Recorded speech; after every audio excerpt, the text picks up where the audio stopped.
আচ্ছা, আমাদের একজন দর্শক রাজু আহমেদ রাজন, সাধারণত আপনি জানেন যে আমি যেটা একটু ক্রিটিক্যাল থাকে বা একটু নিন্দামন্দ বেশি করা থাকে সেইটা আমি পিক করি আর কি। তো সেই জন্য কিছু মনে করেন না, আগে থেকে একটু বলে নিলাম আর কি। তো উনার প্রশ্নটা আমি আপনাকে শোনাইতে চাই, কারণ আমি জানি যে এইসব বিষয়গুলো আপনি ক্লিয়ার করার আপনার নিজের থেকেই আপনার ইয়ে থাকে। তো উনি বলতেছেন, খালেদ মহিউদ্দিনের যদি সাহস থাকে হাসনাত আবদুল্লাহকে প্রশ্ন করেন, বেকার ছাত্র থেকে তিনি কিভাবে 10 থেকে 15 কোটি টাকা খরচ করে এমপি হয়েছে, এই টাকা হয়েছে, এই টাকা কোত্থেকে এসেছে? আমার জানা মতে উনার কোনো ইনকাম নেই, উনি একজন চাঁদাবাজ। আমার কাছে মনে হয় না, আপনি উত্তর দিলেই ভালো হবে, না লোকে মনে করবে যে আমি। আচ্ছা, এটা হচ্ছে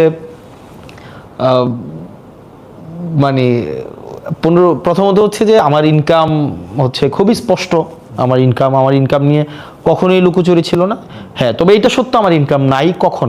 নির্বাচনের পরে আমার সরকারি বেতন ছাড়া আমার কোনো ইনকাম নাই। মানে আপনি আর পড়া না, এখন আমি আমার যেই কোর্সের সাথে আমার এখন হচ্ছে এবার এডমিশনে হয়তো আমি নতুন করে চুক্তি করতে পারি, কিন্তু নির্বাচন পরে, মানে নির্বাচন হচ্ছে আপনার 2026 সালের ফেব্রুয়ারির 17 তারিখ আমাদের শপথ হয়েছে।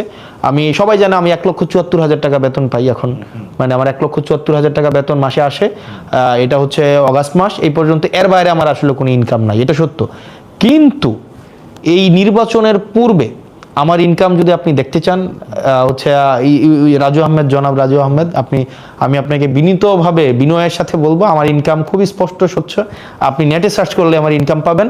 তবে সেটা 2024-এর পরে না। আমার ইনকাম হচ্ছে আমি 2017 সাল থেকে আমি হচ্ছে আমি আমার ব্যক্তিগত আয় আছে, এবং আপনি এটা হচ্ছে আপনি খোঁজ নিতে পারেন, আপনি এটার অডিট করতে পারেন, এটা ট্যাক্স ফাইল আপনি পাবেন। এবং সেটা এমন না যে 2024 সালের ওই আন্দোলনের পরে এগুলো হয়েছে।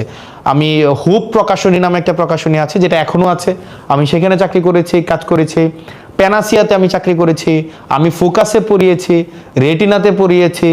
আমি হচ্ছে আমার নিজের প্রতিষ্ঠান স্কুল অফ এক্সিলেন্স আমার আছে, এবং আমি সেই প্রতিষ্ঠানের যে আমি ওনার, সেটা 2023 সালের জুন মাসে সেটার হচ্ছে ডিড আছে আমার, একদম দলিল বা ট্রেড লাইসেন্স সেটা 2023 সালের জুন মাসে আমার ট্রেড লাইসেন্স আছে। তো তার মানে হচ্ছে ইনকাম মানে সবসময় ছিল। তো এবার যেটা আসে যে উনি একটা প্রশ্ন, ওনার একটা জায়গা ছিল 10-15 কোটি টাকা নির্বাচন করতে লাগে।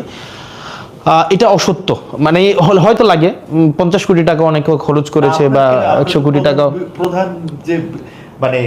প্রধান যে আপনার প্রতিদ্বন্দ্বী হওয়ার কথা, উনি তো নির্বাচনেই ছিলেন। উনার নির্বাচন করতেই মানে উনার ঋণে আছে 100 কোটি টাকা, আমি সেটা বলছিলাম। অর্থাৎ উনি এবার নির্বাচনের জন্য অযোগ্য হয়েছে, কিন্তু নির্বাচনে তো ছিল। আমার প্রশ্ন হচ্ছে যে উনি যেটা বলেছেন 10 থেকে 15 কোটি টাকা যেই খরচের বিষয়টা, আমার নির্বাচন করতে আমার ব্যক্তিগত পকেট থেকে কোনো টাকা খরচ হয়নি, আমার ব্যক্তিগত পকেট থেকে। কিন্তু নির্বাচন করতে খরচ হয়েছে যেই খরচ মানুষ নিজে দিয়েছে, এবং এটা খুবই স্পষ্ট। আমি আপনার ক্যাম্পেইনে তো আমি কাউর থেকে কেউ আপনার কোনো কিছু অফার করলে এটা আপনি মানা করে দেন, মানুষ দিছে কেন? না, আপনি তাহলে না, আপনি দেখবেন ওপেন ক্যাম্পেইনে, আর আমি আপনাকে তাহলে দেখাইতে পারবো, ওপেন ক্যাম্পেইনে আমাকে হচ্ছে মানুষ টাকা দিয়েছে, কেউ 50,000, কেউ 1 লাখ। সময় এগুলি ফেরত দিচ্ছেন আমি দেখছি। কিছু কিছু ক্ষেত্রে হয়তো ফেরত দিয়েছি, কিন্তু আপনি দেখবেন আমাদের হচ্ছে, এবং হিসাবও আছে, বিদেশ থেকে কেউ 1 লাখ। এবং আমি অনলাইনে কোনো ফান্ড রেজ করিনি আমার নির্বাচনে, আমি অফলাইনে ফান্ড রেজ, অর্থাৎ আমি একটা প্রোগ্রাম করেছি, ওই প্রোগ্রামে এসে মানুষ অংশগ্রহণ করেছে। তো স্বাভাবিকভাবে আমাদের নির্বাচনে মনে খরচের লিমিট ছিল 43 লাখ টাকা। মানে একজন 43 লাখ টাকা খরচ করতে পারবে, বা 37 লাখ টাকা মনে হয় খরচ করতে পারবে। ওই 40 মানে কনস্টিটিউয়েন্ট ভেদে একটু এদিক সেদিক। হ্যাঁ, অর্থাৎ 10 টাকা করে পার ভোটার 10 টাকা করে। আমার ভোটার ছিল 4,13,000 ভোটার ছিল। তো এটা প্র্যাকটিক্যালি আসলে পসিবল না যে আমার হচ্ছে 4,13,000 10 টাকা করে 40 লাখ টাকা। আমরা দেখিয়েছি 43 লাখ টাকা, এবং পার্লামেন্টে এটা নিয়ে কথাও বলবো। এটি কারণ সংসদ সদস্যরা মিথ্যা বলেই পার্লামেন্টে ঢুকে, একদম এটা মানে এটা নিয়ে বলবো। আচ্ছা, এখানে না, ইনস্ট্রুমেন্টাল নির্বাচনে কিছু ইনস্ট্রুমেন্টাল কস্ট আছে, এটা সত্য। ইনস্ট্রুমেন্টাল কস্ট যেমন এবার পোস্টারিং এ কোনো ইনস্ট্রুমেন্টাল কস্ট ছিল না। যেমন বেশিরভাগ ক্ষেত্রে ইনস্ট্রুমেন্টাল কস্ট কোথায় লাগে, যেমন আপনি ক্যাম্পেইন করাতে আপনি 500 লোক নিয়ে আপনি ক্যাম্পেইন করবেন, তারপর যে মানুষকে খাওয়াবেন। আর কেউ যদি ভোট কিনতে চায় সেটা তো ডিফারেন্ট বিষয়। এবার আসেন আমার জায়গায়, এই জায়গাগুলো হচ্ছে নির্বাচনের খরচের খাত। এবার আমার জায়গায় আসেন, আমি নির্বাচনে কোনো একটাও আমি বড় সমাবেশ করি না। আমি ছোট ছোট উঠান বৈঠক করেছে এবং উঠান বৈঠকের খরচ ওই এলাকার যে উঠান বৈঠক করেছে ওই এলাকায় খরচ হয়েছে। তারপরে হচ্ছে আমি মানে কাউকে যে ভোট কেনার তো প্রশ্নই আসে না, মানে ভোট কেনার যে টাকা দিয়ে ভোট কেনা। এবং আমার নির্বাচনের বা আমার রাজনীতির যে জায়গাটা বলেন, আমার রাজনীতির একটা গুরুত্বপূর্ণ জায়গা হচ্ছে cost effective politics. Until and unless আপনি রাজনীতির খরচ যদি কমাইতে না পারেন, আপনি কোনোভাবেই দুর্নীতির বাইরে থাকতে পারবেন না। ফর এক্সাম্পল এইটা হইলো আপনি একদম মানে কি বলবো হেডলাইন করার মতো একটা বলতে, রাজনীতির খরচ যদি কমানো না যায় তাহলে দুর্নীতি কোনোভাবেই বন্ধ করা যাবে না। রাজনীতির খরচটা কি পপুলার ডিমান্ড, মানে লোকে কি এমপি হাসনাত আব্দুল্লাহ এই খরচটা করুক এটা চায়? মানে দেখেন আমি যদি বলি একদম শুরু থেকেই আমার একটা কথা ছিল, আপনি ফ্রিতে ভোট দিলে আপনি ফ্রিতে সার্ভিস পাবেন। ফ্রিতে ভোট দিবেন, ফ্রিতে সার্ভিস নেবেন, সিম্পল। কিন্তু বেশিরভাগ ক্ষেত্রে যেটা হয়, আমার নির্বাচনে যদি 10 কোটি টাকা আমার ইনভেস্ট করতে হয় বা 15 কোটি টাকা ইনভেস্ট করতে হয়, মানে আমি ইনভেস্ট করলাম নির্বাচনে, কি খরচ করলাম, আমি হয়তো এলাকার হচ্ছে ওই কর্মীদেরকে টাকা দিলাম, আমি হচ্ছে ধরেন ভোট কিনলাম, আগের রাতে টাকা পাঠাইলাম, সিএনজি পাঠাইলাম, অটো পাঠাইলাম, খাওয়ার খরচ দিলাম। তাহলে কিন্তু নির্বাচনের পরে আমার প্রথম যেই টার্গেটটা হবে সেটা হচ্ছে প্রত্যেকটা কাজের থেকে আমি হচ্ছে কমিশন খাবো, প্রত্যেকটা কাজ থেকে আমাকে কমিশন খাইতে হবে। এবং হচ্ছে দেখা যাবে ওই মসজিদের টাকা আসবে 10 লাখ টাকা, আমি এখান থেকে টাকা খাবো, আমার পিআইইউ থেকে টাকা খাবো, ইঞ্জিনিয়ার থেকে টাকা খাবো, পোস্টিং প্রমোশনের টাকা খাবো, নিয়োগ থেকে টাকা খাবো। যেমন আমাদের এমপিদের কিন্তু কিছু নিয়োগেরও আমাদের কিছু আমরা উপদেষ্টা থাকি নিয়োগ বোর্ডের, ওগুলা থেকে আমি টাকা খাবো। এখন দেখা যাবে এটা একটা ভিশিয়াস সাইকেল, মানে এই সাইকেল থেকে আপনি এসকেপ করতে পারবেন না। এই সাইকেলটাকে ব্রেক করাই ছিল আমার প্রথম টার্গেট। সেজন্য আমি একদম ফ্রম ডে ওয়ান আমি যখন সিদ্ধান্ত নিয়েছি আমি নির্বাচন করব, আমার ছিল আমি যদি 500 ভোটও পাই আমি টাকা খরচ করব না, একদম ফ্রম ডে ওয়ান, যে আমার টাকা ছাড়া। এখন আপনি প্রশ্ন করতে পারেন যে আপনার টাকা খরচ হয় নাই, কিন্তু টাকা মানুষ খরচ করবে, আমার জন্য মানুষ খরচ করছে, এখন তাকে আমি ফ্রিতে সার্ভিস দেই। এখন আপনাকে একজন এটার ক্ষেত্রে আপনি একটা, আচ্ছা আমার সাউন্ডটা কি ঠিক হয় নাই? এটা বাড়ান যাচ্ছে তো বাড়াই দেন কার্ডের মাধ্যমে। আমি তো জিনিসটা হচ্ছে যে মানে দুইজনের সাউন্ড পাওয়া যাবে না একটা ইয়ার মধ্যে, মানে টেকনোলজির এই অবস্থা। যাই হোক, আমি যেটা বলি, আমি এই জায়গাটা যদি একটু স্পষ্ট করি, আমি একটু প্রশ্নটা করি তাহলে এটা একটু বোঝা যাওয়ার একটু জায়গা, যে এটা কি একদম পাওয়া যাচ্ছে না? পাওয়া যাচ্ছে একটু কম। আর আমার প্রশ্নটা হচ্ছে হাসান, আমি যেটা জানতে চাই যে ধরেন আপনার ক্যাম্পেইনে আমি ধইরা নেই যে অঙ্কের সুবিধার্থে 10 লাখ টাকা খরচ হয়েছে, তো সেই 10 লাখ টাকা খরচের মধ্যে আপনার একদল বন্ধু সেই 10 লাখ টাকা দিছে, আর আপনার যারা ভোটার তারা এই 10 লাখ টাকা দিছে।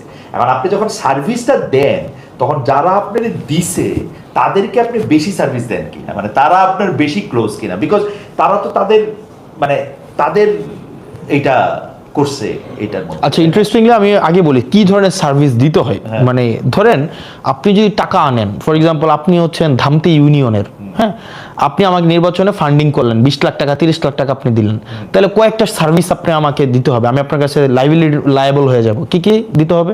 যেমন আপনার এলাকায় গরু বাজার হবে, তখন দেখা যাবে এই গরু বাজার আপনাকে দিতে হবে আমার, তখন আপনি আমাকে ধরেন ওই আপনার এলাকায় ধরেন কোন একটা নিয়োগ হবে, কাজী নিয়োগ হবে, তখন দেখা যাবে সেইখানে আপনি হচ্ছে ইন্টারফেয়ার করার চেষ্টা করবেন।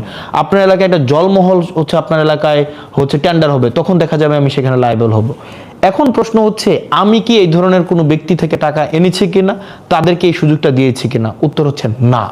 অর্থাৎ কোনো একটা নির্দিষ্ট ব্যক্তি আমাকে 50 লাখ টাকা দিবে, 20 লাখ টাকা দিবে, 10 লাখ টাকা দিবে, এবং সেটা হচ্ছে কি যে সেটা হচ্ছে একদম আপনার আর আমার নিজস্ব বোঝাপড়া থাকবে, বিষয়টা এমন না। আমাকে যদি মানুষ টাকা দিতে চেয়েছে সেটা প্রকাশ্য দিবালোকে সবার সামনে যে আমি টাকা দিতে চাচ্ছি, অন কন্ডিশন যে আমি আপনার কাছে অ্যাকাউন্টেবল না, এবং এর বিনিময়ে আমি আপনাকে কিছু দিতে পারবো না, এবং এটা দেবিদ্বারে সবাই জানে। মনের মধ্যে একটা ইয়া থাকে না, এখন ইয়েস, এটা থাকবে কখন? এটা থাকবে কখন? যখন আপনি তার সাথে কোনো ধরনের সিক্রেট কোনো আন্ডারস্ট্যান্ডিং এ যাবেন, যেমন যেহেতু এটা প্রকাশ্যে, এবং এটা যে আমি আপনাকে টাকা দিবেন, এটা হচ্ছে যদি দিয়েছেন নির্বাচনে, এবং আমাদের একটা কমিটি ছিল, এবং এই টাকা আমরা সরাসরি কোনোভাবে ইয়া করি নাই। এবং আমরা বেশিরভাগ ক্ষেত্রে আমার নির্বাচনে যেটা করেছি, instead of receiving liquid money, আমরা বলেছি ওকে ফাইন, আপনি আপনার এলাকার দায়িত্ব নেন, আপনি আপনার এলাকার হয়তো ধরেন এই প্রোগ্রামটা করেছেন, ওখানে খাওয়ার দায়িত্ব দেন, অথবা এটার হচ্ছে ব্যানারটা করে দেন, অথবা চেয়ারগুলো দিয়ে দেন, সিম্পল। এখানে আমরা আমার ব্যক্তিগতভাবে বা আমার পার্টি ব্যক্তিগতভাবে ফ্রম ডে ওয়ান আমরা চেষ্টা করেছি রাজনীতিটাকে হচ্ছে আপনার টাকার বাইরে নিয়ে আসা। আদারওয়াইজ আমি যদি ধরেন টাকা নিতাম তাহলে এখন কি হইতো, সামনে নির্বাচন আছে, আপনাকে আমার মনোনয়ন দিতে হইতো, গরু বাজার দিতে হইতো, আপনাকে আমার হচ্ছে জলমহল দিতে হইতো, আপনার বাড়ির রাস্তা পাকা করে দিতে হইতো, কাজী নিয়োগে আপনাকে প্রাধান্য দিতে হইতো। এখন দেবিদ্বারে সবাই জানে যে আমি কারো কাছে অ্যাকাউন্টেবল না, একজনের কাছেও না, কারণ আমি যেহেতু কারো কাছ থেকে টাকা নিয়ে নির্বাচন করি নাই। সুতরাং আবার টাকা নিয়ে যদি টাকা কেউ খরচ করে থাকে, আমি তাকে এমন কোনো মানে শর্ত দেই নাই, কমিটমেন্ট দেই নাই যে আপনি আমাকে টাকা খরচ করেন আমি আপনাকে ফেরত দেব। মোটামুটি ভাবে যতদিন থেকে সাংবাদিকতা করি, মানে এই 28 বছর ধরে, তখন বেশিরভাগ ক্ষেত্রেই দেখেছি যে কর্মী আর কর্মচারীর মধ্যে তফাৎ নাই। কেউ কোনো রাজনীতিবিদ বলতেছেন যে এরা আমার কর্মী হলো, এরা আচরণ করতেছেন হচ্ছে কর্মচারীর মতো, যে একটা টাকা চাচ্ছেন, একটা বেতন চাচ্ছেন। এটা খুবই ফ্রাস্ট্রেটিং লাগে, কারণ আমি যখন কোনো একটা আমার পলিটি থেকে কেউ একটা টাকা নেয়, আপনার কথাটাতে আমি আরো বেশি এটা প্রমাণ পেলাম। মানে আপনি তো টাকাটা নিজের পকেট থেকে দিবেন না, আপনি পলিটির টাকাটাই কিন্তু আবার নিবেন। আপনি টাকাটা নিবেন এবং যে কোনো নেয়া দেওয়ার ক্ষেত্রেই আপনি যদি 5 টাকা ওনাদেরকে দেন, আপনি আসলে 15 টাকা ওনাদের থেকে নিয়ে নেবেন। তো সেইটা ওনাদের জন্য কিন্তু আসলে সস্তা পড়ে যদি ওনারা, এবং এটা এক ধরনের প্রায়োরিটি ইনভেস্টমেন্ট। আপনাকে ইনভেস্ট করছে, আপনি হচ্ছে কেউ অনার চায়, কেউ পদ চায়, কেউ টাকা চায়। আপনি কোন ফর্মে, 3টা ফর্মে হচ্ছে আপনি ফেরত দিবেন। কেউ তো হয়তো আপনি তাকে সম্মান দিয়ে কোনো একটা পদ দিবেন, অথবা তাকে কোনো ফর্মে তাকে হচ্ছে অ্যাকোমোডেট করবেন, অথবা তাকে কোনো একটা ব্যবসাপাতি দিবেন। আপনি আমার দেববিদ্যালয়ে খোঁজ নিতে পারেন, এটা যেহেতু পাবলিক প্রোগ্রাম সবাই জানে এবং এখন অ্যাক্সেস টু ইনফরমেশন সবার কাছে আছে, প্রশাসনিক ট্রান্সপারেন্সি আছে। আপনি দেখবেন আমি কোনো বিষয়ে মানে সব কিছু, এটা পলিসি যেটা হওয়ার কথা ওভাবেই হবে, যে কেউ আমরা টেন্ডার ম্যানিপুলেশন করতে যাওয়া, কাউকে নির্দিষ্টভাবে কাজ দিয়ে দেওয়া, এই বিষয়গুলোর আমি এগুলার আমার কোনো কিছু লাইবিলিটি নাই। ইভেন আমার কর্মীদের কাছেও আমি কোনো কমিটেড না যে আপনি যেহেতু আমার জন্য নির্বাচনে, যেমন আমি হচ্ছে নির্বাচনের ইমিডিয়েট পরপরই আমি একটা প্রবলেম ফেস করি, সেটা হচ্ছে যে আপনার কিছু দুইজন লোক আসে যে তার মেয়ে হচ্ছে এসএসসিতে ফেল করেছে, তো তার ফর্ম ফিল আপটা যেন আমি টেস্টে ফেল করেছে, তার ফর্ম ফিল আপটা করার জন্য যেন আমি হচ্ছে হেডমাস্টারকে বলে দিই। তো আমি বললাম এটা কেন বলবো, কারণ স্কুলের তো নিয়ম আছে, ফেল করলে তাকে অ্যালাউ করবে না। তখন উনি বললো আমি তো আপনার জন্য নির্বাচনে কাজ করছি। তা আমার প্রশ্ন হচ্ছে যে আমি তো আপনাকে এই কমিটমেন্ট দেই নাই যে আপনি আমার জন্য নির্বাচনে কাজ করলে আপনার মেয়ের ফর্ম ফিল আপ আমি ফেল করলেও করাই দিব। বরং এটা হইতে পারতো যে কিছু টাকা যদি আপনি টাকার দিতে পারছেন না, 10,000 টাকা হয়তো ফর্ম ফিল আপ, এই ক্ষেত্রে তো আমরা রিকোয়েস্ট করতে পারতাম। এটা আমাদের একজন জনপ্রতিনিধি হিসাবে এটা আমাদের একটা মানে এই যে পজিটিভ ভাবে অ্যাপ্রোচ করার, এটা অন্তত আপনি এক্সপেক্ট করতে পারেন আমার কাছ থেকে। তো সবাই এই এক্সপেকটেশনটা করে, তবে আমি এই জায়গাটা আস্তে আস্তে এটার লাগাম টানার চেষ্টা করছি, কারণ জনপ্রতিনিধি থেকে আপনি যত বেশি এক্সপেকটেশন রাখবেন, আনফেয়ার এক্সপেকটেশন, যেমন কিছুদিন আগে আমার এলাকায় একটা কাজী নিয়োগ হয়েছে। কাজী নিয়োগে সবার একটা প্রত্যাশা ছিল যে কাজী হয়তো আপনার দেখা যাবে বিভিন্ন দল থেকে তদবির আসা শুরু হয়েছে, কিন্তু আমরা আমাদের জায়গায় রিজিড ছিলাম যে পরীক্ষায় ভালো করবে, ভাইবাতে ভালো করবে, আমরা তাকেই হচ্ছে নিয়োগ দিব। তো ভাইবাতে যে ভালো করেছে 10 জন। কাজী নিয়োগের অথরিটিকে, কাজী নিয়োগের একটা বোর্ড থাকে, 5 জনের বোর্ড। এখানে যিনি সংসদ সদস্য থাকে তিনি থাকেন উপদেষ্টা, তারপরে ইউনো থাকেন, সাব রেজিস্ট্রার থাকেন। পর্যন্ত কি এমপির কথাতেই আসলে মানে ফাইনাল, এখানে যেহেতু আপনি যেটা বললেন এমপি কি আসলে ফাইনাল এটা দিতে পারেন। হ্যাঁ, হায়ারার্কি যেহেতু দেখেন আপনি স্বাভাবিকভাবে আপনার ওয়ারেন্ট অফ প্রেসিডেন্সি আমি 13, একজন ধরেন এখানে একজন ইউনো যিনি আছেন, হ্যাঁ, উনি স্বাভাবিকভাবে ওয়ারেন্ট অফ প্রেসিডেন্সের নাই। তো এইখানে ভাইভা বোর্ডে কে আছেন, একজন ইউনো থাকেন। আমি এমনি জানতে চাইছি প্র্যাকটিসটা হচ্ছে কি, ধরেন ওয়ারেন্ট অফ প্রেসিডেন্সি একজন অ্যাসিস্ট্যান্ট জজও নাই, হ্যাঁ, কিন্তু অ্যাসিস্ট্যান্ট জজের যে ক্ষমতা আছে সেটা আবার এমপি সাহেবেরও নাই, ট্রু, কারণ উনি বিচার করেন। আবার জুরিসডিকশন যদি আপনি চিন্তা করেন, একজন থানার ওসির যে জুরিসডিকশন সেটা একজন আইজির নাই, ট্রু। মানে এইভাবেই কিন্তু এটা হচ্ছে কি অনেক বছর ধরে প্র্যাকটিস হয়ে আসছে, কারণ এটা যেহেতু আমাদের রেজুলেশনে যাবে। আমি জাস্ট ক্লিয়ার করি। তো দেখা গিয়েছে যে আপনার স্বাভাবিকভাবেই এমপি যেটা চায় স্বাভাবিকভাবেই এটা হয়ে থাকে, কিন্তু আমরা এটা চাই না, কারণ এটা প্র্যাকটিস। থিওরি হওয়ার কথা ছিল কি বা আদর্শিক জায়গাটা কি হচ্ছে একদম আইডিয়াল সিচুয়েশনে যে ক্যাপাবল তাকে 5 জন মিলে হচ্ছে রেফার করবে, কারণ এটা 5 জনেরই সিগনেচার লাগবে। সাব রেজিস্ট্রার সিগনেচার করবে, সংশ্লিষ্ট ইউনিয়নের চেয়ারম্যান সিগনেচার করবে, এমপি সিগনেচার করবে এবং ইউনো সিগনেচার করবে। আমরা ওই ভাইবা বোর্ডে যে সবচেয়ে ভালো করেছে তার কোনো রেফারেন্স ছিল না, আমরা তাকে রেফার করেছি। তো সেই জায়গা থেকে, কারণ আমি কারো কাছে অ্যাকাউন্টেবল না, ইভেন আগামী বছর যদি মানুষ আমাকে ভোট নাও দেয়, যে অনেকে হয়তো ভাবছিল হয়তো যে হয়তো কিছু ইলিসিট সুবিধা সে আমার কাছ থেকে পাবে, সে হয়তো ভাবছে যে হাসনাত ভাইয়ের ভোট দিয়ে হয়তো ভুল করছি, আমাকে তো কোনোভাবে অ্যাকোমোডেট করছে না, আগামী বছর ভোট না দিলে জনপ্রতিনিধিত্ব করব না। এর মানে এই না যে আমার একদম লাইবিলিটি আছে যে আমাকে নির্বাচিত হইতেই হবে আবার টাকা খরচ করে, এই ধরনের কোনো বাধ্যবাধকতা নাই। ইন্টারেস্টিং। মানে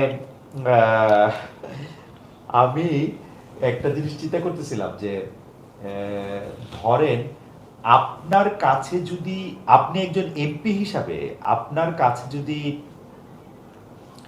ইয়াগুলি এইভাবে থাকে, তাহলে কিন্তু আপনাকে বিতর্কিত করাও আসলে খুব সহজ, ডেফিনেটলি। কারণ বাংলাদেশের মতো জায়গায় আপনি যাকেই নিয়োগ দেন, আপনি যতই ভাইবা নিয়ে নিয়োগ দেন, at the end of the day যদি এটা আপনার কারণেই তো আপনার এই জাল থেকে বাইরে আসা উচিত। এটা বিষয়টা হচ্ছে কি, সবাই ধরেন আপনার কাছে 2 জন বিবাদমান পক্ষ আসলো, তো 2 জনের পক্ষেই তো আপনি রায় দিতে পারবেন না। হ্যাঁ, আপনি 2 জন বিবাদমান পক্ষে আসলে আপনি যে কেউ একজনের পক্ষে দিবেন, একজনের বিপক্ষে যাবে। যার বিপক্ষে রায়টা যায় সে মনে করে যে এক্ষেত্রে হয়তো সংশ্লিষ্ট ব্যক্তি হচ্ছে কম্প্রোমাইজড, মোরালি কম্প্রোমাইজড। তো এটা বাংলাদেশের একটা নেচার। তো এই জায়গা থেকে আমাদের দিন দিন বের হয়ে আসতে হবে আর কি।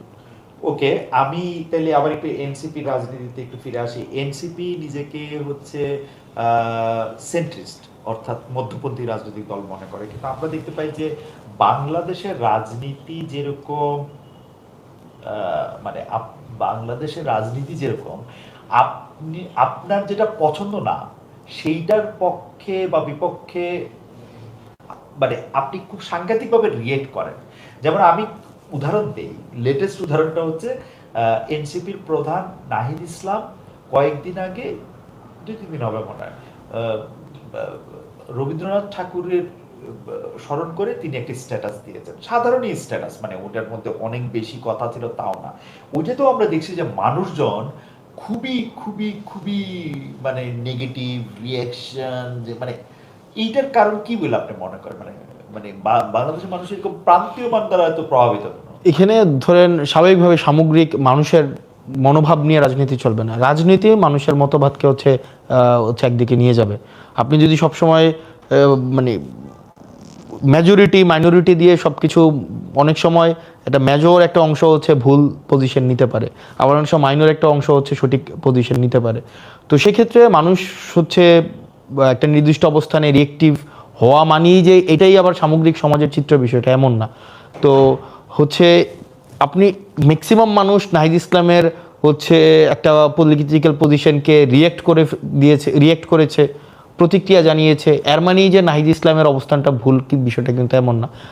মাঝে মাঝে এমন হতে পারে যে মানে পলিটিক্যাল রাইট পজিশনটা খুব কম মানুষই মাঝে মাঝে নেয়, আবার বেশিরভাগ মানুষও হইতে পারে যে পলিটিক্যালি রং পজিশন নিয়েছে বা নিচ্ছে। আর মনে হয় টেকনিক্যাল একটা ইস্যু হচ্ছে না। আমার মনে হয় যে